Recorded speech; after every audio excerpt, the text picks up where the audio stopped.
ৰাইজ এই ৰাস্তাটো ধৰিব পাৰিছেনে? এই ৰাস্তাটো হ'ল সেন্ট এন্থনী যোৱা স্কুলৰ, য'ত আমাৰ উত্তৰ গুৱাহাটীৰ ল'ৰা ছোৱালী পঢ়ি আছে।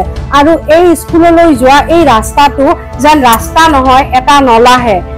এতিয়া উত্তৰ গুৱাহাটীত নলাৰ ইমান অভাৱ হৈ গৈছে, ৰাস্তাই নলা হৈ গৈছে।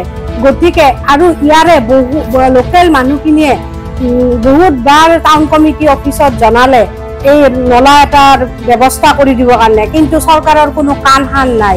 চৰকাৰে এতিয়া শুই আছে, কিন্তু সাৰ পাব কেতিয়া জানে? যেতিয়া এটা অঘটন ঘটিব, ইমান কণ কণ ল'ৰা ছোৱালী যাই থকা এই ৰাস্তাটোত যেতিয়া কোনোবাৰ এটা অঘটন ঘটিব, তেতিয়াহে চৰকাৰ ভালকৈ সাৰ পাব। আৰু লগে লগে 5-10 মিনিটতে 10-20 জন লেবাৰ আহি লাগি যাব। কিন্তু কি লাভ? অঘটনটো হৈ যোৱাৰ পিছত চৰকাৰ তেওঁলোকৰ চোতালত যাব।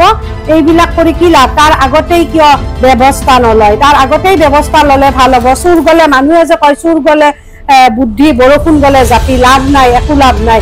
যি হ'ব লগা আছে ভগৱানে নকৰক, কাৰো একো নহওক, কিন্তু হৈ যোৱাৰ পিছত আমাৰ উত্তৰ গুৱাহাটী ৰাইজকো চৰকাৰে উত্তৰ দিব লাগিব যে অঘটনটো কিয় ঘটিব পালে।